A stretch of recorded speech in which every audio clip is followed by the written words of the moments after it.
ذالک ھدی اللہ، یہ اللہ کی ہدایت ہے، کیونکہ اس سے پچھلی جو آیتیں تھیں ان میں حضرت ابراہیم علیہ السلام کے ساتھ ان کی اولاد میں سے بہت سارے لوگوں کا ذکر تھا، بہت سارے انبیاء کے نام آئے، ان کے متعلق ریفر کیا جا رہا ہے کہ یہ جو انبیاء ہدایت لے کر آئے تھے یہی ہدایت ہے، یہدی بہ من یشاء من عبادی، وہ ہدایت دیتا ہے۔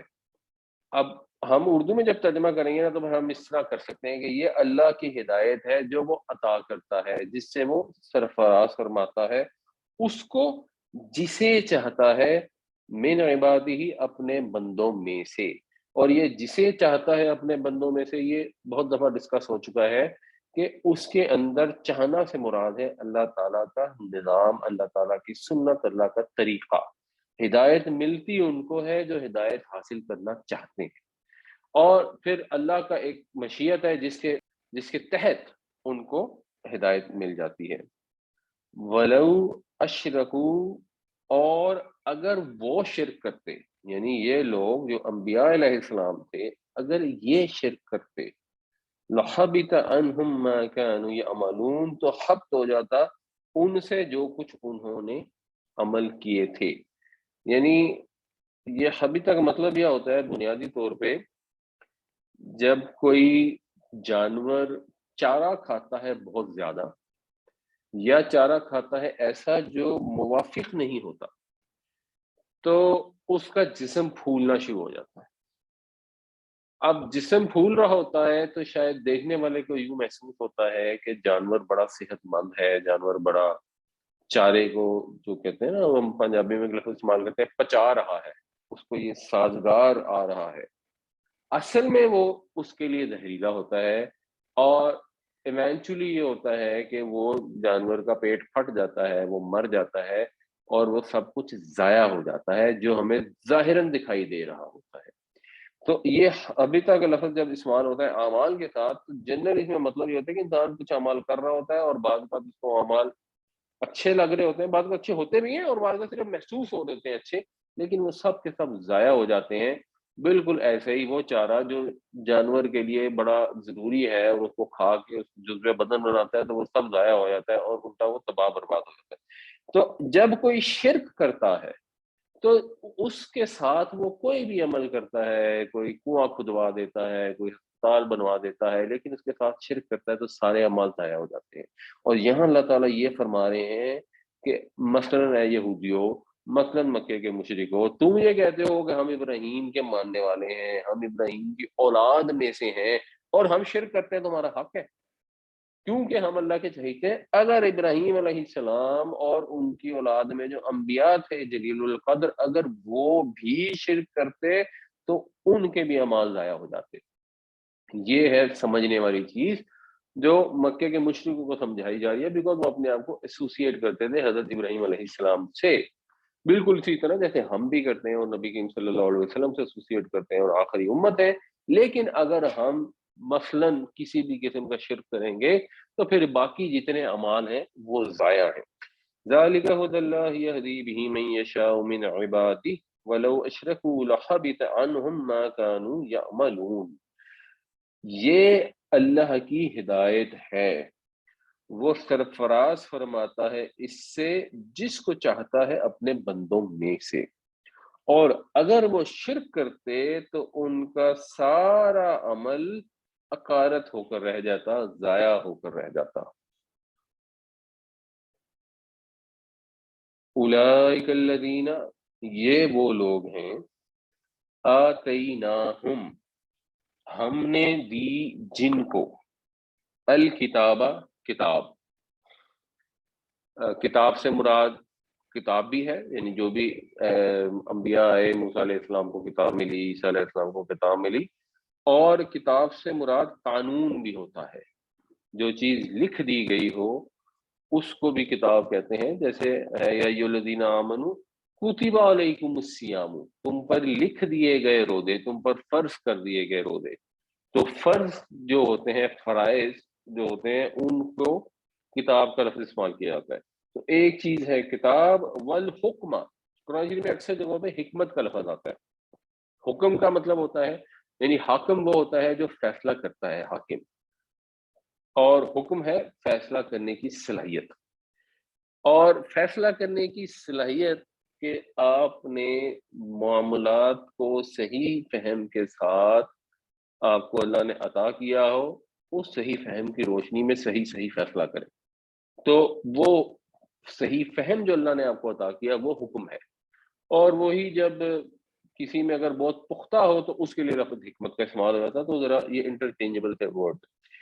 تو یہ وہ لوگ ہیں، یعنی یہ انبیاء جو جن کا ذکر پیچھے گزرا، ان کو ہم نے کتاب عطا کی یا قانون بھی عطا کیا اور قوت فیصلہ بھی عطا کی، والنبوہ، اور نبوت بھی عطا کی۔ یعنی اگر کتاب کے معنوں میں لیں گے تو ٹھیک ہے جی، کتاب عطا کی، اس کے پھر جو اخلاقی پہلو ہیں اس میں بیس پہ جو فیصلے کرنے ہیں وہ عطا کی، اور نبوت عطا کی، اللہ کے نبی تھے۔ یا دوسرے طریقے سے لیں تو قانون بھی عطا کیا، حکمت بھی عطا کی، اور اس قانون اور حکمت کو امپلیمنٹ کرنے کے لیے دنیا کے سامنے نمونہ بننے کے لیے ایک پرسنالٹی کی ضرورت تھی، تو وہ پرسنالٹی بھی ان کی بن گئی کیونکہ ان کو نبوت مل گئی۔ فَإِن يَكْفُرْ بِهَا، پس ان اگر، یکفر یہ یعنی یکفرو تھا، ان کی وجہ سے اس پر جزم آ گئی، ان کیونکہ شرطیہ ہے، اگر وہ اس کا انکار کر دے۔ اور اب یہ وہ سے مراد ہے بیسیکلی مکے کے مشرک، بیہا، اس کا مطلب یہ جو آپ کو کتاب عطا کی گئی ہے، جو آپ کو قوت فیصلہ دی گئی ہے، ہا اولائی، یہ لوگ، اگر انکار کر دیں اس کا یہ لوگ، فقد وکلنا بہا، فقد وکلنا بہا، یہ ہے جی واو کاف اور لام۔ وکلا یکیلو اس کا مطلب ہوتا ہے کسی کے سپرد کام کر دینا، کسی کو وکیل بنا دینا، اور وکلا جو اس سے بنتا ہے توکیلاً، اس کا مطلب ہوتا ہے کسی کو نگہبان بنا دینا۔ تو وکیل وہ بھی ہوتا ہے جس کے ذمہ کوئی کام سپرد کیا جائے، اور وکیل وہ بھی ہوتا ہے جس کو کوئی امپورٹنٹ چیز سپرد کی جائے، تو اس سینس میں وہ نگہبان بھی ہوتا ہے۔ تو فقد وکلنا بہا، پس ہم نے نگہبان بنا دیا اس کا، یعنی ہم نے معمور کر دیے اس کے اوپر، اس کتاب الہی کے اوپر، قومن، ایک ایسی قوم، ایسے لوگ، لیسو، لیسا وہ نہیں ہے، لیسو وہ سب نہیں ہیں یا وہ سب نہیں تھے، بہا اس کے، بھی کافرین، کافر، یہ بے جو ہے یہ کفر کی پریپوزیشن ہے۔ تو ہم نے اس کو سپرد کر دیا ان لوگوں کے، ہم نے معمور کر دیا اس کے اوپر ان لوگوں کو جو اس کے منکر نہیں ہیں، اس کا انکار کرنے والے نہیں ہیں۔ یعنی یہ بنیادی طور پر صحابہ کرام کا عظیم رتبہ اللہ تعالیٰ نے قرآن شریف میں بیان فرمایا ہے کہ صحابہ کی وہ جماعت جو، یہ سورہ مکی ہے تو جو اس وقت تک اسلام میں داخل ہو چکے ہیں، اور وہ لوگ جو آگے ہونے والے ہیں، یہ وہ گروہ ہیں جو اس کا انکار کرنے والے نہیں ہوں گے، جن کے اندر استقامت ہوگی۔ اور جو مشرک موجود ہیں اس وقت، اور ان کو یہ آپشن دی گئی ہے کہ وہ اس کے پہلے ایڈریسی ہے، بیسیکلی تو جو مکہ والے تھے وہ امیجیٹ ایڈریسی ہے، لیکن وہاں بہت کم لوگوں نے ایمان قبول کیا، اور مدینہ والوں نے بہت زیادہ تعداد میں قبول کر لیا۔ تو اس میں جو مکہ کے مسلمان تھے وہ بھی شامل ہیں، اور آگے مدینہ میں ہونے والے مسلمان تھے ان کے متعلق بھی ذکر آ رہا ہے، اور یہ آئیڈیا بھی ہو رہا ہے کہ یہ دعوت اب ایک بڑی لیول پہ جائے گی اور لوگ فتح حاصل کریں گے، یہ اس میں ذرا انڈرسٹوڈ ہے۔ اولئک الذین آتیناہم الکتاب والحکم والنبوۃ فإن یکفر بها هؤلاء فقد وکلنا بها قوما لیسوا بها بکافرین، یہ وہ لوگ ہیں جن کو ہم نے عطا کی کتاب، قوت فیصلہ اور نبوت، بس اگر یہ لوگ یعنی مشرکین مکہ اگر یہ لوگ انکار کر دیں گے اس کا، تو ہم نے معمور کر دیا ہے اس کے اوپر ایسے لوگوں کو جو اس کے منکر نہیں ہیں۔ اولئک الذین ھدی اللہ، یہ وہ لوگ ہیں جن کو اللہ نے ہدایت بخشی. تو یہ پھر وہی بات جو نبی کریم صلی اللہ علیہ وسلم اور آپ کے جو ساتھی ہیں ان کو ہدایت دی گئی ہے. وہ لوگ جو کہہ رہے ہیں کہ ہم ابراہیم علیہ السلام کے وارث ہیں اور بات کر رہے ہیں شیطانوں کی، ان کو ہدایت نہیں بخشی. یا یہ مطلب ہے، یا یہ مطلب ہے کہ یہ پیچھے انبیاء آئے ابراہیم علیہ السلام اور ان کا طرز عمل بتایا گیا کہ وہ مشرکوں میں سے نہیں تھے، وہ یکسو تھے، صرف اور صرف اللہ تعالیٰ کے آگے انہوں نے سر تسلیم خم کر دیا تھا، تو ان کو ہدایت بخشی تھی، یہ ان کا طرز عمل تھا. فَبِهُدَاهُمْ، تو ان کی ہدایت کی، ان کے طریقے کی اقتدی. یہ اقتدی وہی لفظ ہے جسے اردو میں استعمال ہوتا ہے لفظ مقتدی، یعنی ایک ایمان ہوتا ہے اور ایک امام کا فالوور ہوتا ہے، بلکہ بہت سارے فالوور ہوتے ہیں جو مقتدی ہوتے ہیں. تو مقتدی کا مطلب ہے کسی کی پیروی کرنے والا، کسی کے نقشے قدم پر چلنے والا. تو یہاں پہ اگر آپ نوٹس کریں گے تو یہ ایک ہے، یہ ہے جو ہے نا، یہ بس ایک سٹائل ہے. عربی میں بعض اوقات وہ لوگ جب کو بات کرتے تھے تو اینڈ میں ایک ہے کی آواز نکال دیتے تھے، اس کا کوئی مطلب نہیں ہے. تو یہ بیسیکلی اقتدی کا مطلب ہے تو پیروی کر، تم لوگ پیروی کرو. تو یہ لوگ ہیں جن کو اللہ نے ہدایت دی، یہ مثلاً یہ انبیاء علیہ السلام، تو ان کی ہدایت کے نبی صلی اللہ علیہ وسلم آپ پیروی کیجئے اور آپ کے ساتھی بھی انڈرسٹوڈ ہے اسی کی پیروی کریں.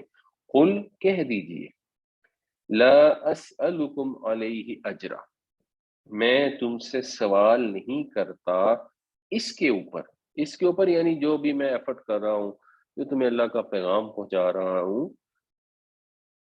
اجرن، اس کے اوپر میں کسی اجر کا، کسی مزدوری کا، کسی معاوضے کا سوال نہیں کر رہا. میں تو مفت میں بانٹ رہا ہوں تمہیں. یعنی تم اگر میری بات نہیں سن رہے، حضور کو کہا جا رہا ہے کہ یہ نہیں سنتے، تو بس ٹھیک ہے، آپ اپنا کام جاری رکھیں اور آپ ان کی پیروی کریں جو ہدایت پر ہیں. ان کے فرمائشیں پورے کرنے کی، ان کے کنونس کرنے کے لیے کوئی ایسی چیز کرنے کی ظاہر ہے آپ کو ضرورت نہیں ہے جو حق سے ہٹ کے ہو.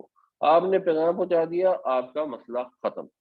مگر ان سے یہ کہیں کہ بھائی میں تم سے کوئی پیسے تو نہیں مانگ رہا، میں کوئی تجارت تو نہیں کر رہا، میں کوئی دکانداری تو نہیں کر رہا، میں تو تمہیں اللہ کا پیغام پہنچا رہا ہوں. اور یہ چیز بڑی کلیئر ہے. وہ لوگ جو نبی کریم صلی اللہ علیہ وسلم کو نہیں بھی مانتے، اس چیز پہ وہ جن کو ہم مستشرقین کہتے ہیں یا غیر مسلمین ہیں، یہ سب اس کو تو مانتے ہیں کہ دنیاوی لحاظ سے نبی کریم صلی اللہ علیہ وسلم نے اپنے ماننے والوں سے کچھ بھی نہیں لیا. آپ کا جو رہنے کا انداز تھا، جو اسٹینڈرڈ آف لیونگ تھا، وہ اتنا کم تھا کہ ہمارے لیے اس کو امیجن کرنا مشکل ہے، کجا یہ کہ ہم اس پر عمل کرنے کی کوشش کر سکیں.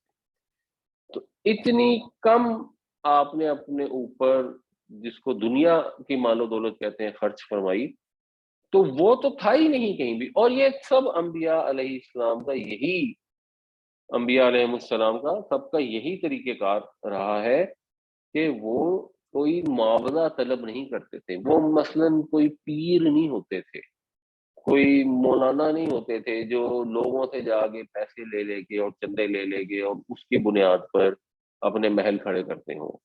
حالانکہ ہمیں معلوم ہے، مثلاً ہم نے یہ پڑھا بھی ہے پیچھے، نہیں تو آگے سورہ انفال میں پڑھیں گے، کہ جو فتح ہوتی تھی، مال غنیمت کا، اس میں جو 20% ہے وہ اللہ رسول کا ہے.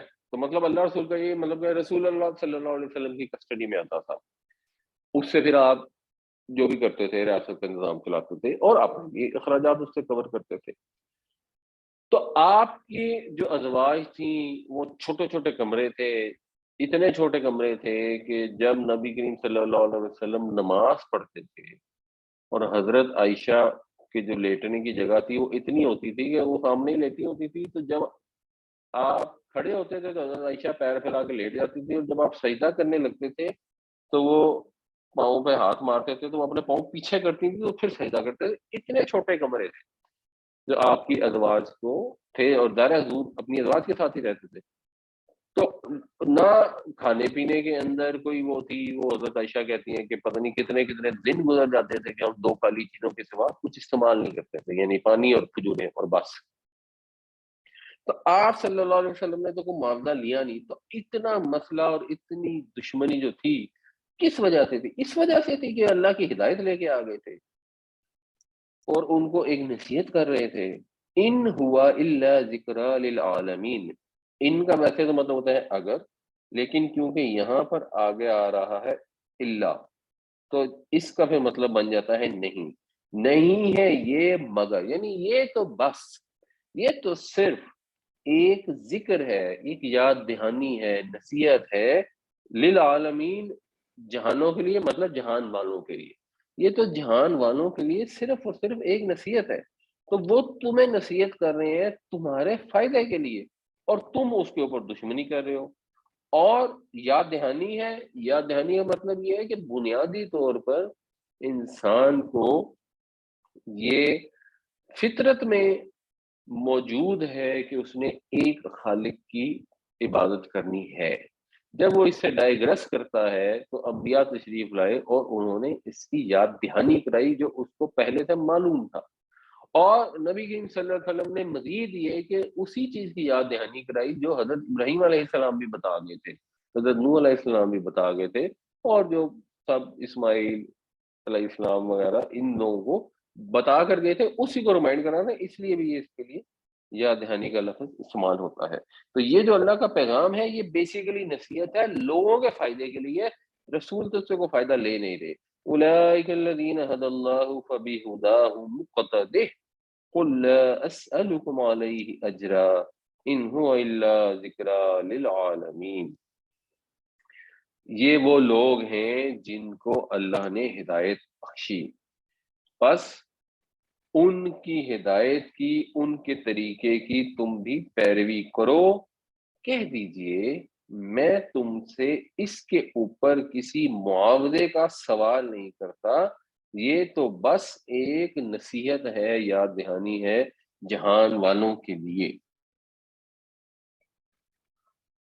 وما قدر، اور نہیں قدر کی. ماں کے تین مطلب ہوتے ہیں، نہیں، جو، اور کیا. یہاں پہ یہ نہیں کے معنوں میں. اور نہیں قدر کی انہوں نے اللہ کی، اور انہوں نے اللہ کی قدر نہیں کی حق قدری ہی، جیسے اس کی قدر کرنی چاہیے. اچھا، یہ حق قدری ہی، یہ میں نے اس طرح نا جو اس کلاس میں آتی میں مرکب اضافی استعمال ہوا نا، جو پوزیسو اسٹرکچر ہے وہ میں نے ذرا کلر چینج کر دیا. تو حق کا قدری، اس میں آپ نے جو ان میں صرف نوٹس یہ کرنا ہے کہ جو اس میں پہلا پورشن ہے مضاف، اس کے اوپر تنوین بھی نہیں آتی اور یہاں الف لام بھی نہیں آتی، اور جو دوسرا پورشن ہے وہ جر میں ہوتا ہے. تو یہ بس آپ نے ہر جگہ اس کو ذرا دھیان رکھنا ہے، اس سے آپ کی تھوڑی بہتر ہو جائے گی انڈرسٹینڈنگ. اور انہوں نے قدر نہیں کی اللہ کی جیسا کہ اس کی قدر کا حق ہے. اس قالو، جب انہوں نے یہ کہا، ما انزل اللہ علی بشر من شیء، نہیں نازل کیا اللہ نے کسی بشر پر کچھ بھی. مطلب یہ کہ جو مشرکین مکہ تھے ان کے پاس تو کتاب تھی نہیں، اس لیے یہ بہت چیزوں میں جا جا کے پھر جب یہودیوں سے ملاقات کرتے تھے جو مدینہ کے ارد گرد آ کے آباد ہوئے تھے آخری نبی کے انتظار میں، تو ان سے بھی جا کے یہ پوچھتے تھے اور ان کو بھی انفارم کر رہے تھے، اور ان کو بھی شاید یہودیوں کا آئیڈیا ہو رہا تھا کہ شاید یہ نبی صحیح ہیں، اور ان کو حسد وہیں سے ہونا شروع ہو گیا تھا کہ یہ کیا بات ہوئی، نبی بنی اسرائیل کی بجائے بنی اسماعیل میں کیوں آ گئے. تو اب وہ مشرکین مکہ جب ان سے آ کر کوئی بات کرتے تھے تو پھر یہ ان کے ساتھ طرح طرح کی آپ سمجھ لیں شرارتیں کرتے تھے. کبھی کچھ کہتے تھے، کبھی کچھ کہتے تھے. ایک دفعہ انہوں نے سوال بھیج دیے کہ جی ان سوالوں کے جواب دیں، اور پھر وہ بعض اوقات ایسا ہوا کہ پوری پوری صورت نازل ہو گئی اور جس میں ان تمام سوالوں کے جواب تھے. یہ ایک بات انہوں نے اپیرنٹلی جو ان الفاظ سے محسوس ہوتی ہے وہ یوں ہوتی ہے کہ اب یہودیوں نے حضرت محمد صلی اللہ علیہ وسلم کو تو ماننا نہیں تھا، تو حضور پر جو کلام اترا اس کو بھی انہوں نے انکار کر دینا تھا. تو انہوں نے یہ کہنے کی بجائے کہ بھائی جی حضرت موسیٰ پہ جو اترنا تھا اتر گیا، اب اور تو کچھ اترے گا نہیں. مطلب اگر یہ کہتے تو شاید قریش مکہ جو ہے، کیونکہ وہ عرب تھے، یہودی عرب نہیں تھے بالکل، بنی اسرائیلی تھے، تو ان کو ہو سکتا ہے کوئی یہ جس کو کہتے ہیں نا تعصب ہوتا ہے، اپنی انسٹیگیٹ ہو جاتا ہے کہ لو جی یہ کہہ رہے ہیں کہ عربوں میں تو کلام اتر ہی نہیں سکتا، اللہ کی وحی آ ہی نہیں سکتی. تو میں بھی شاید اس وجہ سے تو انہوں نے کہا یہ کہ بھائی اللہ نے تو کسی پہ کچھ نہیں اتارا تاکہ بس بات ہی ختم ہو جائے. انہوں نے یہ بات آگے مشرکین مکہ نے مکہ میں آ کے کرنی شروع کر دی کہ ہم تو ان سے بھی پوچھ کے آگے، یہ ہوتا ہی نہیں، اس طرح تھوڑی ہوتا ہے کہ اللہ تعالیٰ انسانوں کے اوپر کلام اتارنا شروع کرے، وہ تو کوئی فرشتے آتے ہیں ایٹسٹرا ایٹسٹرا. تو اس کا پھر یہاں مینشن کیا جا رہا ہے کہ اگر تو مطلب مشرکین مکہ بات کریں تو یہ تو ہے، لیکن یہ یہودیوں نے بات کی جن کے اوپر اتنے نبی آئے تو انہوں نے تو پھر اللہ کی قدر پہچانی ہی نہیں، خدا کی قدر دانی کی ہی نہیں، کہ ایسی عامیانہ بات کر دی کہ خود کہہ رہے ہیں کہ ہم نبیوں اور رسولوں کے وارث ہیں، ہمارے پاس کتاب ہے، شریعت ہے، اللہ کی وحی کے ہم وارث ہیں، اور اس کے بعد کہیں کہ جی کو اتارا ہی نہیں. اور لاجیکلی بھی اگر کوئی یہ کہے کہ اللہ تعالیٰ نے کوئی وحی نہیں اتاری، کوئی ہدایت نہیں عطا کی، تو انسان سوچتا ہے کہ اللہ تعالیٰ نے پانی دے دیا، اللہ تعالیٰ نے گندم دے دی، اللہ تعالیٰ نے اس گندم کو اگانے کے لیے سورج دے دیا، مٹی دے دی، سارا کچھ دے دیا، تو جو انسان کے اندر ہدایت کی جو کمی ہے، اس کی جو خواہش ہے، اس کو کیوں نہیں دیا؟ کچھ بھی اس کے لیے نہیں کیا کہ بس ایک دفعہ بھیج دیا، فطرت میں ڈال دیا، اور اس کے بعد انسان گمراہ ہو گیا اور اللہ تعالیٰ نے کوئی ہدایت اتاری نہیں. یہ چیز سوچنا ایک کامن انسان کے لیے بھی اللہ تعالیٰ کی قدر کو نہ پہچاننا ہے، اس کی قدر نہ کرنا ہے جیسا کہ اس کی قدر کرنے کا حق ہے. تو یہ کیونکہ یہودیوں کی بات تھی اس لیے ان کے متعلق ریفر کیا گیا، اور یہ اگلی پورشن سے ہمیں پتہ لگ رہا ہے یہ یہودیوں کی بات ہے.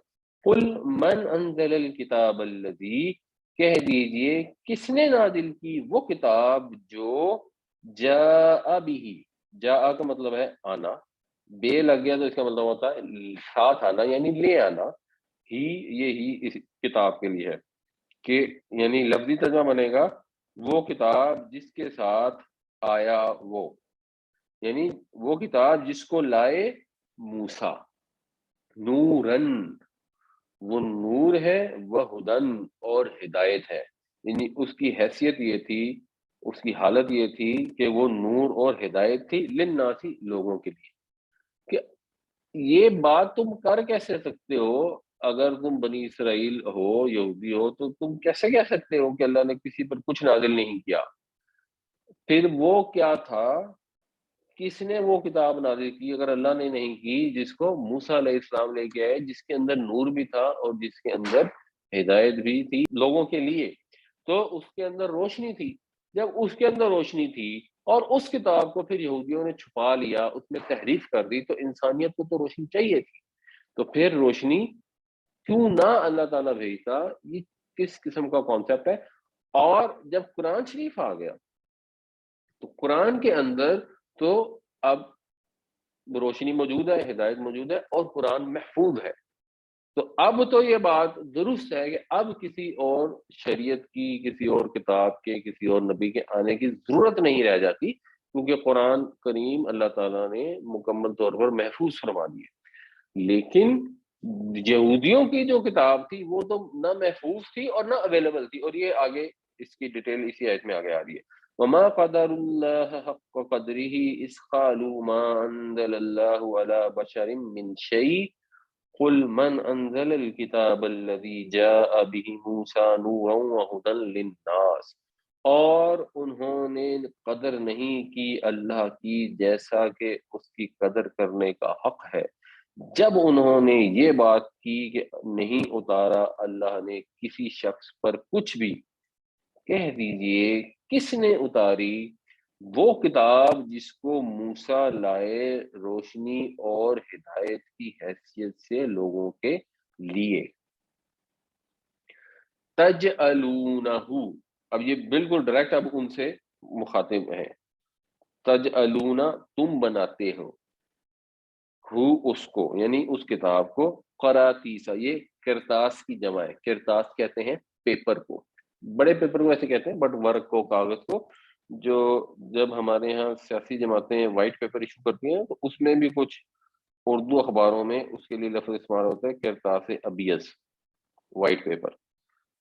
تو تم اس کو رکھتے ہو ورک کر کے، اور کیا کرتے ہو اس کو؟ تبدونا، ظاہر کرتے ہو، یعنی تم اس کو ورک کر کے ظاہر کرتے ہو. وتخفون کثیرا، اور بہت سے کو چھپاتے ہو، یعنی جو ظاہر کرتے ہو وہ کم ہے اور جو چھپاتے ہو وہ زیادہ ہے.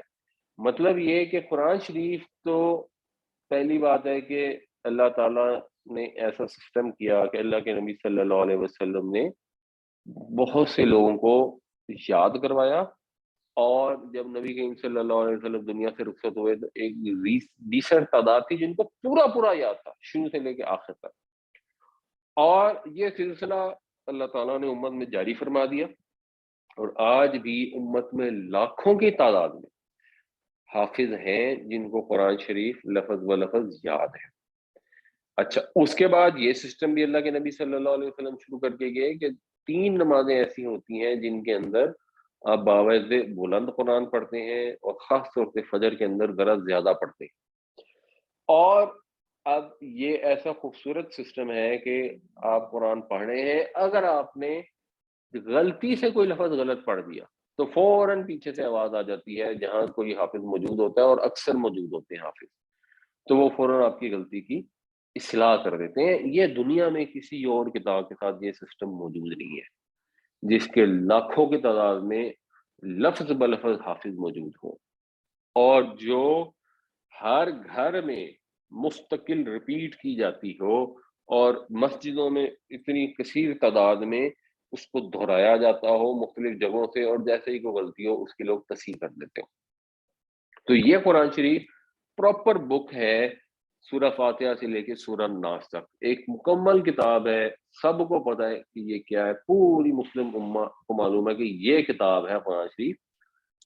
اس کے مقابلے میں اگر تورات کو دیکھا جائے تو وہ چیپٹرز کے اندر ڈیوائیڈڈ ہے، اور پھر آگے کتابوں میں ڈیوائیڈڈ ہے. اور ایک تو چلو اس میں اوتھینٹسٹی نہیں ہے، وہ تو ایک چیز ہے، لیکن اب تو پھر اس کو بک فارم میں لوگ لے آئے ہیں. لیکن اس وقت تو کیا ہوتا تھا، اس کے سکرول ہوتے تھے، یعنی وہ جو کاغذ جس کو لپیٹا جاتا ہے، اور وہ سکرول رکھے ہوتے تھے.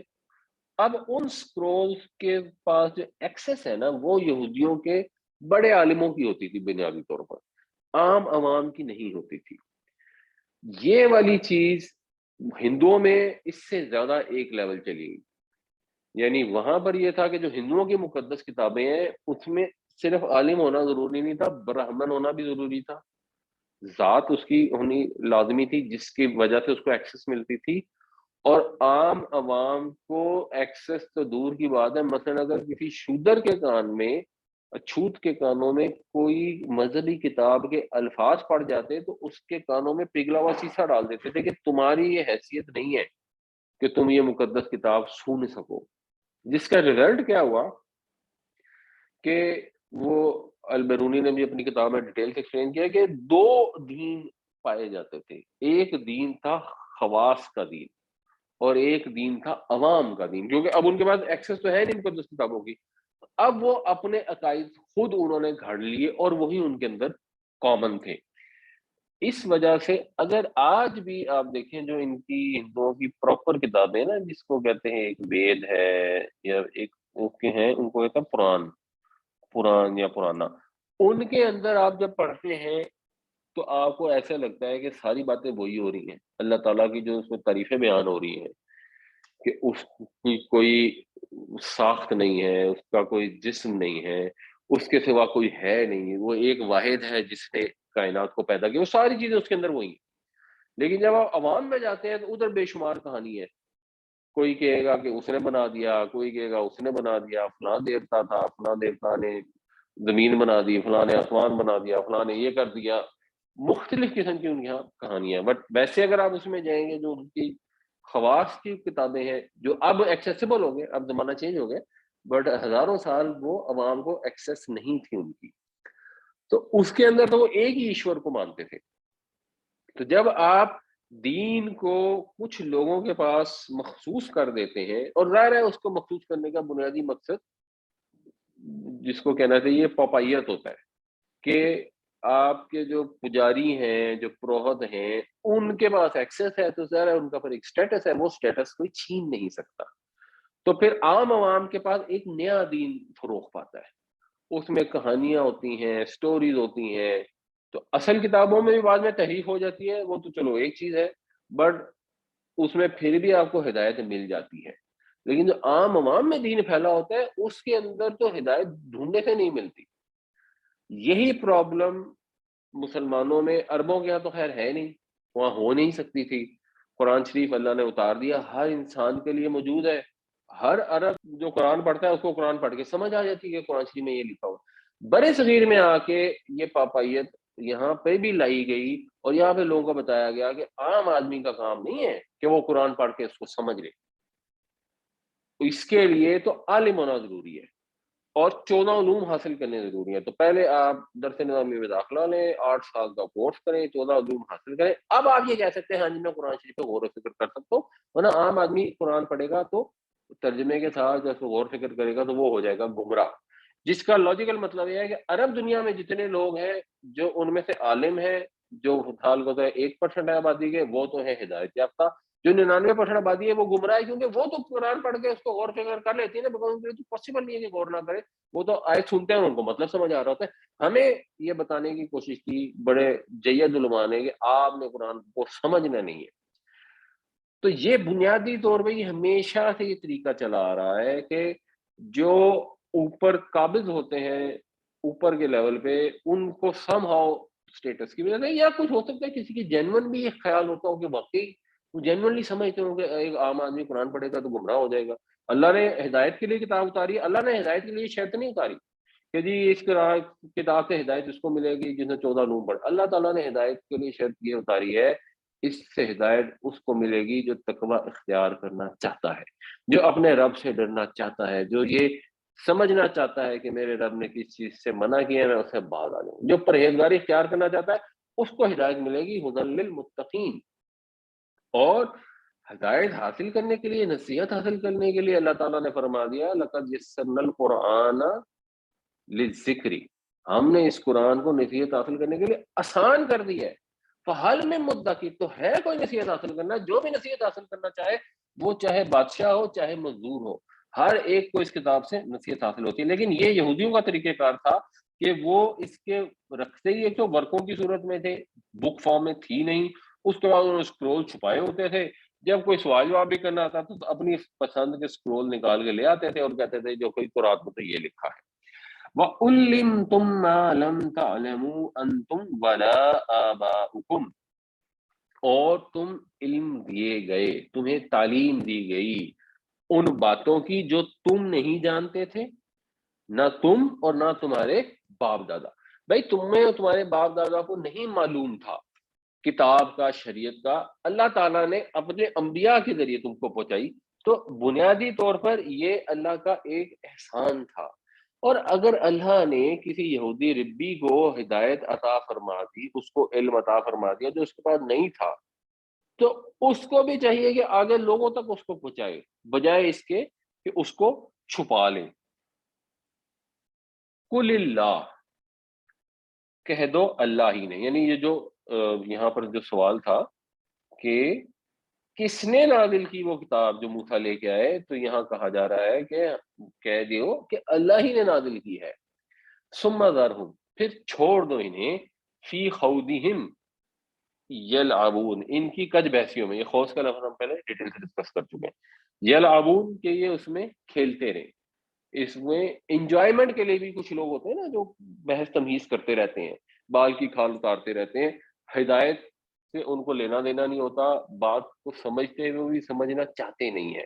تو ایسے جو لوگ ہوتے ہیں اگر آپ کو یہ فیل ہو رہا ہے آپ نے پیغام پہنچا دیا، آپ نے بات پہنچا دی، بس ٹھیک ہے. اب اگر وہ جان بوجھ کر نہیں ماننا چاہتے تو ان کو چھوڑ دیں، یہ اپنی کج بحثیوں میں کھیلتے رہیں.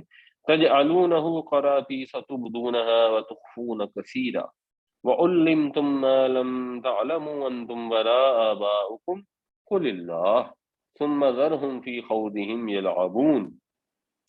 جس کو تم ظاہر کرتے ہو ورک کر کے اور چھپا لیتے ہو زیادہ تر، اور تمہیں تعلیم دی گئی ان چیزوں کی جو تم نہیں جانتے تھے، نہ تم اور نہ تمہارے باپ دادا. کہہ دیجئے اللہ ہی نے، پھر چھوڑ دیجئے ان کو ان کی کج بحثیوں میں یہ کھیلتے رہیں. واہ اور ہاذا یہ کتاب کتاب ہے، اور یہ ایک کتاب ہے یعنی قرآن شریف. انزلناہ ہم نے نازل کیا اس کو، مبارکن مبارک بابرکت، اور یہ چیز ان کی کتابوں میں موجود تھی. جیسے حضرت ابراہیم علیہ السلام کے متعلق قرآن شریف میں آتا ہے نا، انی جاعلک للناس اماما، میں نے تجھے سب آنے والے لوگوں کے لیے پیشوا بنا دیا ہے. تو بائبل میں بھی اس طرح کی چیزیں آتی ہیں کہ میں تجھے برکت پر برکت دوں گا اور تیری نسل سے زمین کی ساری قومیں برکت پائیں گی. اور وہ برکت کیا تھی جو ساری قوموں نے برکت پائی؟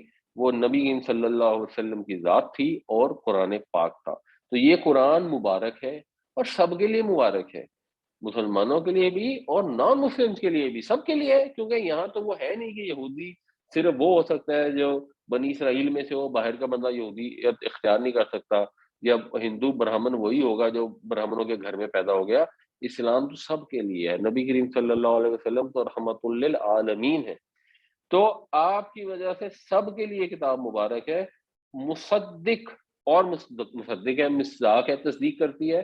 اور یہ بھی ہم نے سورہ بقرہ میں ڈسکس کیا تھا کہ تصدیق کرنے سے مراد یہ ہے کہ جو ان میں پیشن گوئیاں تھیں بالکل ہو بہو ان کے اوپر پوری اترتی ہے.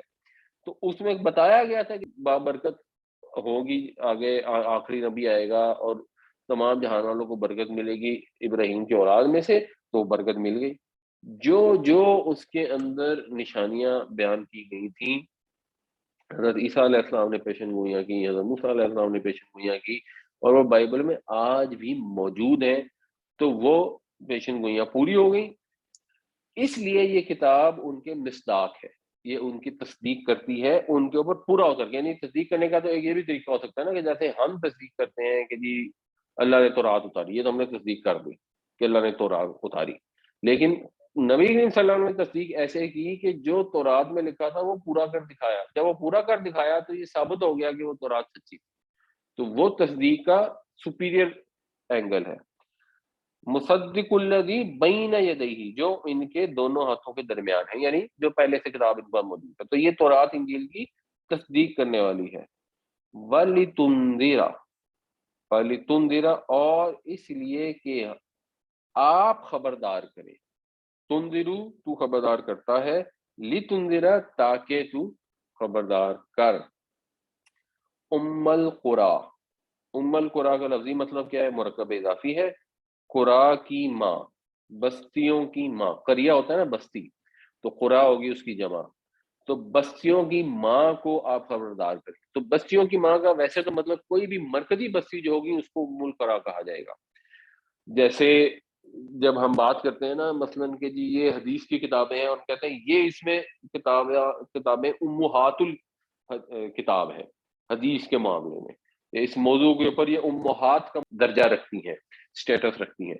تو یہ عربی کا سٹائل ہے، اردو میں بھی استعمال ہو سکتا ہے کہ بستیوں کی ماں تو کسی بھی مرکزی بستی کو کہیں گے. اور مکہ کے لیے یہ خاص مشہور لفظ ہے، اور مکہ بہت بڑی مرکزی بستی تھی. یعنی ایک تو جیسے نا لاہور ہے، لاہور کے سبرب ہے، تو لاہور مین ام القرى ہو گیا نا، باقی سارے یہ شادرہ، رائے وینڈ، یہ ساری چیزیں جو سبرب میں. اور ایک اس طرح میں بھی ام القرى تھی کہ وہ خانہ کعبہ تھا اور دور دور سے لوگ آتے تھے. تو ویسے ہی مرکز تھا، صرف اپنے سراؤنڈنگز کا مرکز نہیں تھا، وہ پورے ایریا کا، حجاز پورے کا مرکز مکہ مکرمہ تھا. تو آپ خبردار کریں مکہ والوں کو. اور یہ اللہ تعالیٰ کا ایک سسٹم ہے، یعنی جب انبیاء تشریف لائیں گے، اگر وہ پیدا کہیں پہ بھی ہوئے ہوں، جب ان کی دعوت پھیلنی ہے، زیادہ تر شاید پیدا بھی ایسی جگہوں میں ہوتا ہے، پر جب دعوت پھیلے گی تو ایسی جگہ پہ ہی دعوت پھیلے گی جو مرکزی جگہ ہو، تاکہ پھر زیادہ سے زیادہ دعوت پھیل سکے. یہ ڈیفینیٹلی ایسے بھی نبی آئے ہوں گے دور دراز علاقوں میں جہاں پہ اور دنیا کے ایکسس نہیں ہوگی، وہ تو ایک چیز ہوگی. لیکن اگر اللہ تعالیٰ نے عربوں کے ہاں رسول کو بھیجنا تھا تو موسٹ سوٹیبل جگہ مکہ مکرمہ ہی تھی، کیونکہ مکہ میں سب لوگ آتے تھے، وہ مرکزیت تھی، وہاں سے پیغام سب کو پہنچ سکتا تھا، پہنچنا آسان تھا. اور ایکچولی یہی ہوا، آلدو مشرکین نے قبول نہیں کیا، لیکن کیونکہ اب مکہ میں نبی صلی اللہ علیہ وسلم موجود تھے تو حج پر لوگ آتے تھے، ان کو بھی حضور نے پیغام پہنچایا. اور انہی میں سے لوگ تھے جو مدینہ والے کچھ مسلمان ہو گئے، اور انہی مواقع پہ حج کے آس پاس ہی انہوں نے آپ سے بیعت بھی کی اور اس کے بعد آپ کو مدینہ آنے کی دعوت بھی دی. تو آپ خبردار کریں مکہ کو، ومن حولہا، اور جو اس کے ارد گرد ہیں، جیسے اردو میں ہوتا ہے نا ماحول، جو ارد گرد ہو. یہ کتاب اس لیے دی کہ آپ نے لوگوں کو خبردار کرنا ہے، لوگوں کو وارن کرنا ہے، لوگوں کو دعوت دینی ہے، پیغام پہنچانا ہے، ہوشیار کرنا ہے. اس لیے یہ کتاب دی گئی ہے. یہ کتاب اس لیے نہیں دی گئی کہ ہم اس کو غلافوں میں لپیٹ کر اوپر طاقوں میں سجا دیں اور اس کے بعد نکال لیا کریں جب کسی بچی کی شادی ہو تو چلو جلدی سے اس کو قرآن کے سائے میں رخصت کر دیں، اور یا جب کوئی فوت ہو جائے تو اس وقت وہ کتاب نکال کے رکھ دیں کہ آ جاؤ مسجد کے بچوں سارے پڑھ لو. یعنی اس میں کوئی مسئلہ نہیں ہے، مسجد کے بچے آ کے اگر پڑھ لیتے ہیں، لیکن ایک بدعت کے آنسر کو ایک چھوڑ دیں، یا کوئی گھر والے بھی صالح ثواب کے لیے قرآن پڑھتے ہیں تو ضرور پڑھیں. لیکن یہ کتاب اس لیے نہیں آئی، یہ کتاب اس لیے آئی کہ انسانیت کو، تمام جہانوں کو برکت ملے اور تمام جہانوں کو وارن کیا جائے. تو یہ وارننگ، یہ انسان کو ویک اپ کال اسی صورت میں ملے گی نا جب وہ کتاب کو کھولے گا اور اس کو پڑھے گا، اس کو سمجھے گا کہ کائنات کا پروردگار اس سے چاہتا کیا ہے، اور ام القریٰ و من حولہا کے لیے کیا. اور آج بھی پریکٹیکلی سپیکنگ، ویسے تو اگر آپ دنیا کے نقشے کو بھی دیکھیں نا تو کعبہ کو ایک سینٹرل لوکیشن حاصل ہے. تو آج بھی ام القریٰ اور من حولہا میں ویسے پوری دنیا ہی ایک لحاظ سے آ جاتی ہے. تو اس کا مقصد یہی ہے کہ لوگوں کو ہدایت دی جائے، لوگوں کو نصیحت حاصل ہو. یہ تو صرف ایک یاد دہانی ہے تمام جہان والوں کے لیے. اب کوئی یہ یاد دہانی خود سے حاصل نہ کرنا چاہے، اپنی سستی کی وجہ سے، پروکراسٹینیشن کی وجہ سے، یا یہ یاد دہانی اس کے بڑے اس کو منع کر دیں کہ نہیں بیٹا تم نے نہیں قرآن شریف پڑھنا، تم خود سے پڑھو گے تو تم گمراہ ہو جاؤ گے. تو اس کی مرضی ہے. اللہ تعالیٰ نے تو یہ کتاب اسی لیے بھیجی ہے کہ لوگ اس سے نصیحت حاصل کریں، لوگ اس سے خبردار ہوں. والذین یؤمنون بالآخرۃ یؤمنون بہ، اور وہ لوگ جو آخرت پر ایمان رکھتے ہیں وہ اس پر ایمان رکھتے ہیں. مطلب یہ ہے کہ مراد سے یہ بنے گی کہ وہ جو آخرت پر ایمان رکھتے ہیں وہی اس پر ایمان لائیں گے. اس کتاب سے ہدایت اس کو ملے گی، یہ کتاب اپیل اس کو کرے گی جس کو یہ بات سمجھ آ گئی ہے کہ اگر اللہ نے کائنات بنائی ہے اتنی زبردست، اتنا اس میں رکھا ہے بیلنس اور توازن، تو ٹھیک ہے ایک ہی ہستی ہے جو یہ کام کر سکتی ہے. اور اگر اس نے یہ کام کیا تو پھر اس نے ایک دوسرا کام بھی ڈیفینیٹلی کیا ہوگا کہ جو کائنات کے اندر امبیلنس بچ گیا ہے، یعنی یونیورس میں ویسے تو امبیلنس نہیں ہے، امبیلنس جو بچ گیا ہے وہ تو انسانوں کے اندر ہے. تو اس کا بھی کوئی بیلنس ہونے کا ایک ذریعہ ہونا چاہیے. اس کا مطلب ہے ایک آخرت ضرور ہونی چاہیے. اگر ایسا رب ہے جس نے اتنی مہربانیاں کی، اتنی نعمتیں عطا فرمائی، آپ کو کھانے کو، پہننے کو، آپ کی انٹلیکچوئل جس کو سیٹسفیکشن ہے اس کے لیے، آپ کی جو ایستھیٹک سیٹسفیکشن ہے اس کے لیے، مگر اللہ تعالیٰ نے آپ کو کھانا دینا تھا تو اللہ تعالیٰ ایک گندم پیدا فرما دیتا، ایک دال دے دیتا، آپ کھا لیتے. اچھا اگر اللہ نے وہ وٹامن بھی دینے تھے تو اللہ تعالیٰ چلو کچھ فروٹ دے دیتا، ایک میں وٹامن بی ہوتا، ایک میں وٹامن سی ہوتا. آپ یہ دیکھیں کہ وہ جو اللہ تعالیٰ نے فروٹ عطا فرمائے وہ کتنے خوبصورت ہیں، کتنے رنگ برنگے ہیں، کتنے کلرفل ہیں، ان کو انسان دیکھتا ہے، آپ کبھی انار کو چھیلیں، انار کے دانے نکالیں، کس طرح وہ سجے ہوئے موتیوں کی طرح اس کے اندر لگے ہوئے ہوتے ہیں۔ جو انسان کی استھیٹک سینس ہے اس کو کس طرح وہ اپیل کرتے ہیں۔ پھول ہیں، اب آپ نے کھانے تو نہیں ہے پھول، لیکن اللہ تعالیٰ نے وہ بھی آپ کو عطا فرمائے۔ جو آپ کی حصے لطیف ہے اس کو بھی اللہ تعالیٰ نے سیٹسفائی فرمایا۔ آپ کی جس جس قسم کی ضروریات ہیں ہر چیز کے لیے تو اللہ تعالیٰ نے آپ کو نعمتیں عطا کر دی۔ تو انسان کو انصاف کی بھی تو ضرورت ہے۔ تو پھر یہ کیسے ہوگا کہ ایک رب جو اتنا مہربان ہے، جو اتنی نعمتیں دیتا ہے، اسی رب کے ہوتے ہوئے ایک وڈیرا جو ہے وہ ایک ہاری کو قتل کر دیتا ہے، اس کو ذلیل کر دیتا ہے، اس کی آبرو پہ حملہ کرتا ہے، اور اس کے بعد کچھ بھی نہ ہو، وہ مزارے بھی مٹی میں جا کے مٹی ہو جائے اور وہ وڈیرا بھی مٹی میں جا کے مٹی ہو جائے، تو it does not make any sense. کائنات کی ایک ایک چیز یہ گواہی دیتی ہے کہ اس کو بنانے والا ایک ہے، نمبر ون، اور نمبر ٹو، ایک دن آئے گا جب وہ انسانوں کو کھڑا کر کے ان سے واپس حساب لے گا۔ ٹھیک ہے، درختوں کو اللہ تعالیٰ زندہ نہ کرے، ہم سمجھ سکتے ہیں، ضرورت نہیں ہے، وہ کسی دن ختم ہو جائے تو ٹھیک ہے، ہو جائے، زمین آسمان سورج چاند سارے ختم ہو جائے، لیکن انسان ایسے بالکل ملیا میٹ ہو جائیں اور ان کو اپنی حرکتوں کا حساب نہ دینا پڑے، تو اتنا مہربان خدا ایسا کیسے کر سکتا ہے؟ تو جو لوگ آخرت پر یقین رکھتے ہیں وہ اس کتاب پر خود بخود یقین لے آئیں گے، ان کے لیے اس پر ایمان لانا بڑا آسان ہے، وہی ایمان لائیں گے۔ اور جن کو آخرت پر ایمان نہیں ہے، یہ ایک دوسری سینس میں بھی ہے، یعنی ہم بھی کہتے ہیں نا کہ ہمیں آخرت پر ایمان ہے، یہودی بھی کہتے تھے میں آخرت پر ایمان، یہودیوں کو اگر آخرت پر ایمان ہوتا، کیا وہ اللہ کے نبی صلی اللہ علیہ وسلم کا انکار کر سکتے تھے؟ کیا ایمان یہ ہوتا ہے کہ ہمیں پتا ہو کہ ہم نے اللہ کے حضور پیش ہونا ہے، وہاں پہ اگر غلط کام کریں گے تو وہاں پہ مار پڑے گی، آگ ملے گی، اور ہم جیتے جاگتے خدا کا رسول دیکھے کتنی بڑی سعادت، کتنی بڑی ہستی، اور ہم اس کا انکار کر دیں اور منہ سے نہیں ہم آخرت پر ایمان رکھتے ہیں، تو یہ جھوٹ ہے، یہ آخرت پر ایمان نہیں ہے۔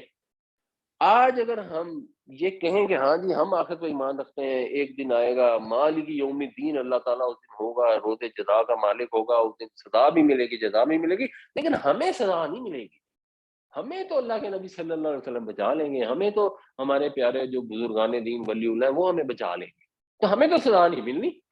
ہاں یہ ہندوؤں کو اور مشرکوں کو، عیسائیوں کو، یہودیوں کو، ان کو سزا ملنی ہے، تو ان کے لیے تو قیامت کا دن آئے گا، ہمارے لیے تو نہیں آنا، ہمارے لیے حساب کا دن نہیں آنا، ہمارے لیے دن آنا ہے انعام کا دن، تو ہم نے حساب کے دن کو اپنے حساب سے انعام کے دن میں کنورٹ کیا، تو یہ ایمان تو پھر حساب کے دن پہ تو ایمان نہیں ہے، پھر روزے جزا پر تو ایمان ہمارا نہیں ہے، پھر ہم نے تو اپنی خواہشات کے اوپر ایمان رکھا ہوا ہے۔ تو وہ لوگ جو آخرت پر ایمان رکھتے ہیں، جن کے اندر اس چیز کا احساس ہے، جنہیں خوف ہے کہ ایک دن آئے گا جب ہم اٹھیں گے اپنے رب کے حضور کھڑے ہوں گے، اللہ تعالیٰ پوچھے گا کہ تمہیں میں نے زندگی دی، صحت دی، پیسے دیے، تم نے کیا کیا؟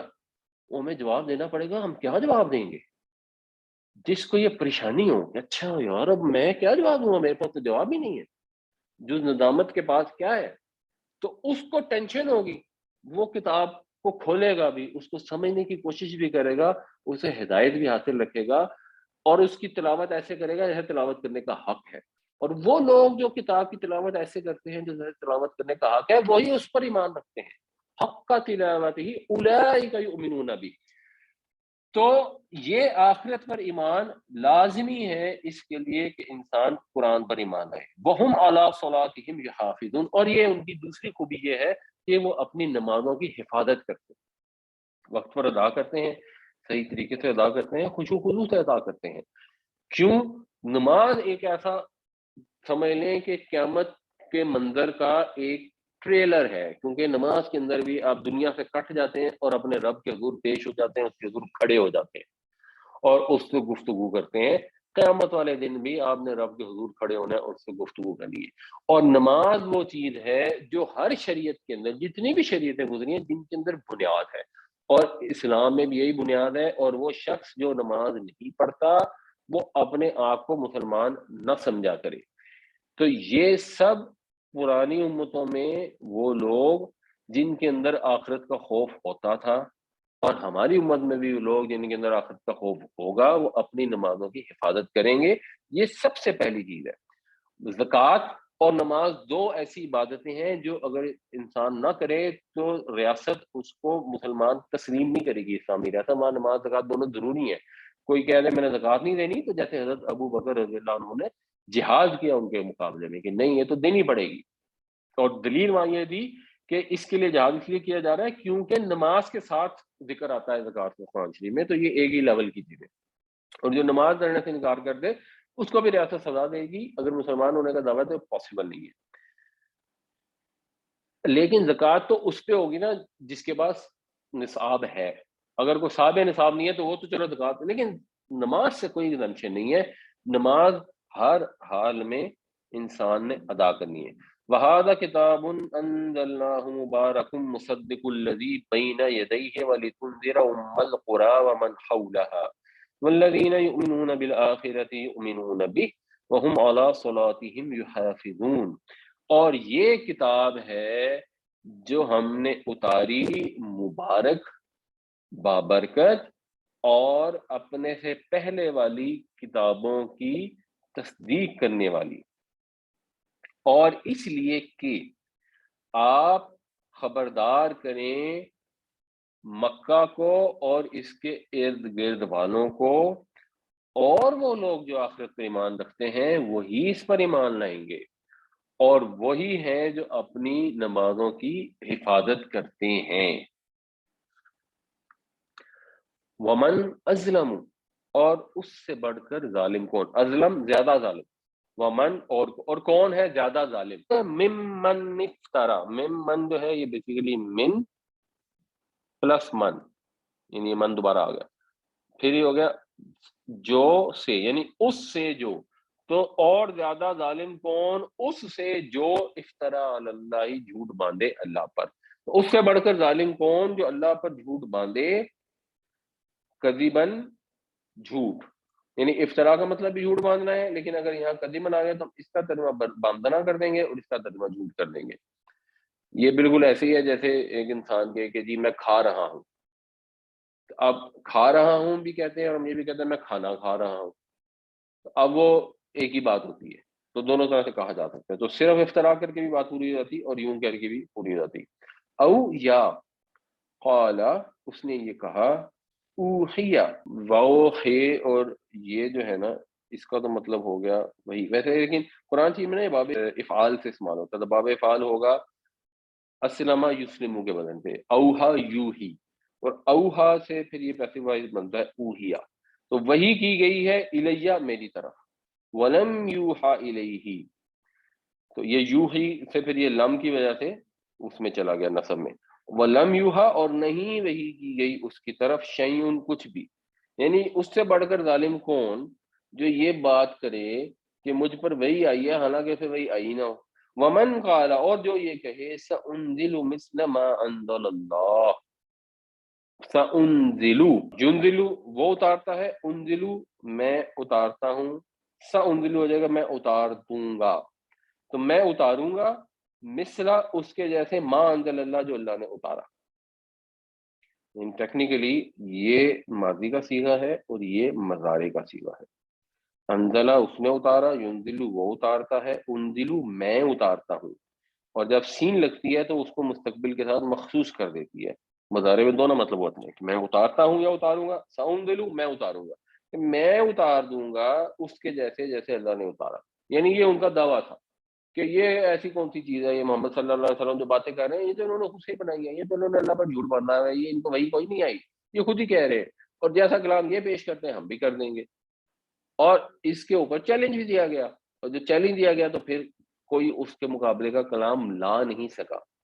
مگر جب حضور پیغام پہنچاتے تھے تو ان کو ڈیگیٹ کرنے کے لیے، عام عوام کو گمراہ کرنے کے لیے اس طرح کی سٹیٹمنٹس مشرکین مکہ دیتے رہتے تھے. تو اس کو ایمفسائز کیا جا رہا ہے کہ تم ہمارے نبی صلی اللہ علیہ وسلم کے متعلق یہ کہہ رہے ہو کہ یہ وہی انہوں نے خود سے پیش کر لی ہے، یہ جھوٹ. اگر ایسے ہے تو پھر ان سے بڑھ کے ظالم تو کوئی نہیں ہو سکتا. ومن اظلم ممن افترى على الله كذبا او قال اوحي الي ولم يوحى اليه شيء ومن قال سانزل مثل ما انزل الله، اور اس سے بڑھ کر ظالم کون جس نے اللہ پر جھوٹ باندھا یا یہ کہا کہ وحی کی گئی ہے مجھ پر اور نہ آئی ہو اس کے اوپر کوئی وحی، یا اس کے اوپر کوئی چیز بھی نہ وحی کی گئی ہو، اور جو کہے کہ میں بھی اتار دوں گا ویسا کلام جیسا کہ اللہ نے اتارا۔ وَلَوْ تَرَى، اور اگر تم دیکھتے، اذ جب، الظالمون یہ ظالم لوگ، یعنی یہ جو ایسی الزام لگا رہے ہیں، وہ جو کہتے ہیں کہ جی ہم بھی ایسا کلام اتار لیں گے جیسے اتارا ہے اللہ تعالیٰ نے، آپ ان کو دیکھتے سے، یعنی ایک ان کا مخاطب نہیں کیا جا رہا، مخاطب مسلمانوں کو، نبی کریم صلی اللہ علیہ وسلم کو کیا جا رہا ہے کہ یہ جو ان کی باتیں ہیں ان کو جواب نہیں دیا جا رہا، اور ان کو کہا جا رہا ہے کہ دیکھو ذرا سوچو، اگر آپ دیکھ پاتے جس وقت یہ ظالم فی غمرات الموتی، غمر کا مطلب ویسے بنیادی طور پہ نا غین میم اور رے، اس کا مطلب ہوتا ہے پانی کا بہت زیادہ ہو جانا، کہ وہ اتنا زیادہ ہو جانا کہ وہ چیزیں اس میں ڈھک جائیں، چھپ جائیں۔ تو عقل جب کسی چیز سے ڈھک جائے اس کے لیے بھی غمر کا لفظ استعمال ہوتا ہے۔ تو جب مرتے وقت انسان پہ جو غشی طاری ہوتی ہے، غفلت مدہوشی کی جو کیفیت ہوتی ہے، اس کے لیے بھی پھر یہی لفظ استعمال ہوتا ہے۔ غمرات الموت یہ بھی مرکب اضافی ہے، اس لیے اس کے ساتھ الف لام آیا ہے، اس کے ساتھ نہیں آیا۔ موت کی غشی میں، جب یہ موت کی جانکنی میں ہوتے، واہ، اور الملائکۃ اور فرشتے، باسطو ایدیہم یہ بھی مرکب اضافی ہے، یعنی بیسیکلی ہم اردو میں ایک لفظ استعمال کرتے ہیں بساط، بساط پھیلائی جاتی ہے، فضائے بسیط کہتے ہیں پھیلی ہوئی۔ تو بسطہ یبسطو کا مطلب ہے کسی چیز کو پھیلانا، بسطہ کا مطلب ہے اس نے پھیلایا، باسط اس سے ہوگا اس میں فائل پھیلانے والا، باسط کی جمع ہو جائے گی باسطونا، باسطونا، اچھا اب باسطونا پھیلانے والے، جب اس کو بنائیں گے مرکب اضافی تو یہ نون ختم ہو جاتا ہے، تو یہ بن گیا باسطو ایدیہم، اپنے ہاتھ پھیلانے والے، یعنی فرشتے ہوں گے اس حالت میں کہ وہ اپنے ہاتھ پھیلائے ہوئے ہوں گے، اپنے ہاتھ پھیلا کر وہ کیا کہہ رہے ہوں گے، اخرجوا انفسکم، نکالو اپنی جانیں، دو اپنی جان حوالے کرو ہمارے۔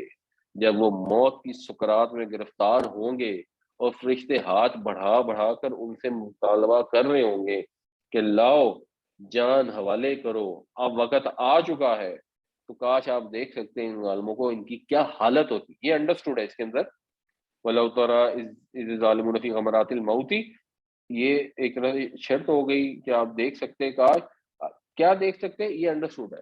اب وہ بعض کا مجھے انڈرسٹوڈ چیز جب نہیں بتائی جاتی نا تو اس کا بہت زیادہ امپیکٹ ہوتا ہے، کہ آپ پھر اپنی امیجنیشن سے وہاں فٹ کر سکتے ہیں کہ کاش آپ دیکھتے، یا اگر آپ دیکھ سکتے جب ان کو فرشتے بلا رہے ہوں گے کہ نکالو اپنی جان، اب آپ امیجن کر سکتے ہیں تو ان کا کیا حال ہوگا، ان کی کیسی کیفیت ہوگی۔ اور فرشتے کیا کہہ رہے ہوں گے مزید، الیوم تجزون عذاب الہونی، یہ تجزون پیسیو وائس ہے، آج کے دن تم جزا دیے جاؤ گے عذاب الہونی، ہون کا عذاب، ہون اہانت، مہین کا لفظ بھی جو استعمال ہوتا ہے اردو میں، ہم توہین کا لفظ استعمال کرتے ہیں، توہین آمیز عذاب، لفظی ترجمہ ہے ذلت کا عذاب، عذاب الہونی، آج تم جیے جاؤ گے، بدلہ دیے جاؤ گے ذلت کا عذاب، کیوں، بما کنتم اس وجہ سے، کنتم تقولون کہ تم یہ کہا کرتے تھے، اللہ اللہ پر، کیا کہا کرتے تھے، غیر الحق، غیر حق بھی مرکب اضافی ہے، حق کے سوا، یعنی جو تم اللہ پر تہمتیں باندھتے تھے، اللہ کے متعلق جھوٹ کہتے تھے، اس کی وجہ سے تمہیں آج ذلت کا عذاب ملے گا، آج ملے گا، یعنی یہ ظالم لوگ سے جب جائیں گے اور جان ان کی نکلی ہوگی اور اس کے ساتھ ان کا عذاب شروع ہو جائے گا۔ جو تین کیٹیگریز ہیں، جیسے شہید ہوتے ہیں وہ دنیا سے رخصت ہوتے ساتھ ہی ان کو انعامات ملنے شروع ہو جاتے ہیں، جو فرعون ٹائپ کے لوگ ہیں ان کو ابھی آگ کا عذاب صبح و شام اس پر وہ پیش کیے جاتے ہیں، ان کا عذاب شروع ہو جاتا ہے، اور پھر ایک تیسری کیٹیگری ہے جو سو جائیں گے اور پھر قیامت والے دن جب اٹھیں گے تو کہیں گے ہمیں کسی نے ہماری نیند سے اٹھا دیا. وَكُنْتُمْ، اور اس وجہ سے کہ تم ان آیاتہ تستکبرون، اس کی آیتوں سے تکبر کرتے تھے. اس کی آیتوں سے تکبر کرنے کا مطلب کیا ہے؟ یعنی تکبر کر کے اس کی آیتوں سے اعراض کرتے تھے. ان کا جو مطلب ہوتا ہے نا، یہ سے ہوتا ہے نا ذرا، یعنی ایک من ہوتا ہے اندر سے، اور ایک ان ہوتا ہے نا باہر سے. تو ان آیاتی اس کی آیتوں سے، یہ دور ہونے کے معنوں میں استعمال ہوتا ہے. تو مطلب یہ ہے کہ اس کی آیتوں سے تکبر کرتے تھے، متکبرانہ طور پر تم اس کی آیتوں سے اعراض کرتے تھے، انہیں اگنور کرتے تھے. اور ان کی جو سٹیٹمنٹس ہوتی تھی، مثلا ایک میں ایسے ہی اسٹیٹمنٹ آپ کو بتاؤں، سورۃ زخرف میں آتی ہے وَقَوْلُوا لَوْلَا نُزِّلَ هَذَا الْقُرْآنُ عَلَىٰ رَجُلٍ مِّنَ الْقَرْيَتَيْنِ عَظِيمٍ، کہ یہ قرآن کیوں نہیں نازل ہوا دو بڑی بستیوں کے کسی سربراہ کو، کسی سردار کا. رجل عظیم کا مطلب جو ہے وہ ہے بڑے آدمی کے. ان دو بستیاں، یعنی ایک مکہ اور ایک طائف، یہ دو مین بستیاں تھیں. مکہ بہرحال زیادہ بڑی تھی، بٹ اس کے علاوہ چلو انہوں نے طائف کو بھی یہ دے دی کہ چلو طائف کو بھی یہ مقام دے دیتے. بٹ ان کے کسی رجل عظیم پہ نازل ہوتا نا، یہ یتیم کے اوپر کیوں قرآن نازل ہو گیا جو چچا کے پاس رہتے ہیں، اور چچا کے پاس بھی سسٹنس کے پیسے بڑے کم ہیں اور وہ مشکل سے گزارا کر رہے ہیں، ان کے اوپر قرآن نازل ہو گیا، ہمارے اوپر کی سرداروں کے اوپر کیوں نہیں نازل ہو؟ یہ کیا ہے؟ یہ تکبر ہے. اور انسان حق کا جب بھی انکار کرتا ہے وہ تکبر ہوتا ہے. اس کے اندر یہ چیز تکبر کے نبی صلی اللہ علیہ وسلم نے ڈیفینیشن دی کہ دو چیزیں ہیں، ایک یہ کہ انسان اپنے بھائی کو حقیر سمجھے، اور دوسری یہ کہ وہ حق کا انکار کرتے. تو یہ تکبر کیونکہ وہ کرتے تھے، اس تکبر کی وجہ سے جو عذاب ملا نا وہ بھی ایسا ہی ملا جو اس کے اگینسٹ ہے، پھر ذلیل کرنے والا عذاب. جتنا دنیا میں کوئی تکبر کرے گا قیامت والے دن وہ اتنا زیادہ ذلیل ہوگا. اور اللہ کے نبی صلی اللہ علیہ وسلم نے فرمایا کہ جس کے دل میں رائی برابر تکبر ہوگا وہ جنت کی خوشبو کو بھی نہیں پا سکے گا. کہ اپنا محاسبہ روز کیا کریں، اس چیز کو بہت زیادہ فوکس کریں کہ ہم حق کا انکار تو نہیں کر رہے، اور ہم کسی اللہ کی مخلوق کو اپنے مقابلے میں حقیر تو نہیں سمجھ رہے، اپنے آپ کو بڑا چیمپئن اور بڑی چیز سمجھ کے کسی کو حقیر تو نہیں سمجھ رہے.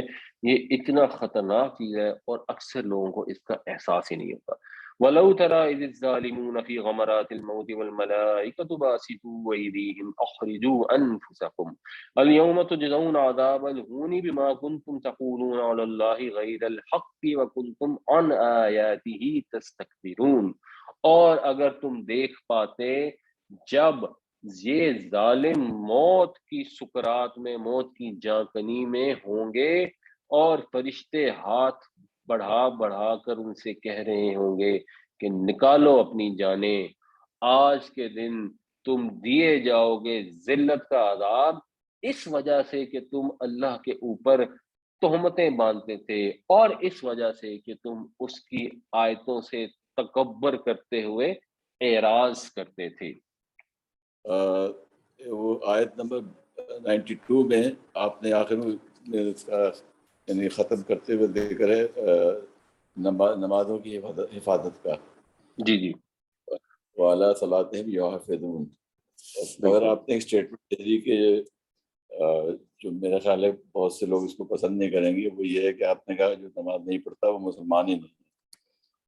تو یہ اپنے آپ کو مسلمان نہ سمجھے، کسی دوسرے کو نہ کہیں کہ تو مسلمان نہیں ہے، اپنے اوپر اس کو یوز کریں. کیونکہ یہ اس پہ جو نمازی لوگ ہیں، بے نمازی رادر، وہ یہ تکبر ہے. یہ نمازی اپنے آپ کے بارے میں سمجھتا ہے کہ میں ہی مسلمان ہوں کیونکہ میں نماز پڑھتا ہوں، اور میں کی وجہ سے نماز نہیں پڑھتا. جو بھی ہے خیر، میں ان کو ڈیفینڈ نہیں کر رہا ہوں جو نماز نہیں پڑھتے ہیں، کہ میں نماز نہیں پڑھتا ہوں کہ مسلمان ہی نہیں سمجھتے، they look down upon me. تو وہ یہ آپ کا کہنے کا مطلب یہ تھا کہ آپ یعنی اگر میں اپنے بارے میں اپلائی کروں کہ میں یہ کہوں کہ ہاں اگر میں نماز نہیں پڑھتا تو میں مسلمان ہونے کی ڈیفینیشن میں نہیں آتا. بالکل کریکٹ. جی جی بالکل. میں نے ایکچولی الفاظ بھی یہی استعمال کیے تھے کہ وہ اپنے آپ کو مسلمان نہ سمجھے. دوسروں کو جا کے کہنا وہ اپروپریٹ بھی نہیں ہے. ہاں آپ ویسے بتا سکتے ہیں جب آپ کسی کو لیکچر دے رہے ہیں کہ جی اسلام کے اندر جس کو قانونی اسلام کہتے ہیں اس کی دو شرطیں، ایک نماز ایک زکوٰۃ. جو نماز اور زکوٰۃ نہیں دیتا حکومت اسے مسلمان کنسیڈر نہیں کرتی. ہاں آپ یہ بتا سکتے ہیں کہ 4 اماموں میں سے تین یہ کہتے ہیں کہ اگر کوئی مسلمان ہو کے نماز نہ پڑھتا ہو تو اس کو قید کر دو کہ وہ نماز پڑھنی شروع کر دیں، ورنہ اس کو قتل کر دو. تو یہ چیزیں آپ نے بتانی ہیں تو لوگوں کو بتا دیں، مگر کسی کو یہ نہ کہ تو نماز نہیں پڑھتا تو کافر ہے، یہ نہیں، یہ صحیح نہیں. اپنے لیے اس کو سوچیں. اللہ تعالیٰ ہمیں قرآن پڑھنے، سمجھنے، عمل کرنے، دوسروں تک پہنچانے کی بھی توفیق عطا فرمائے.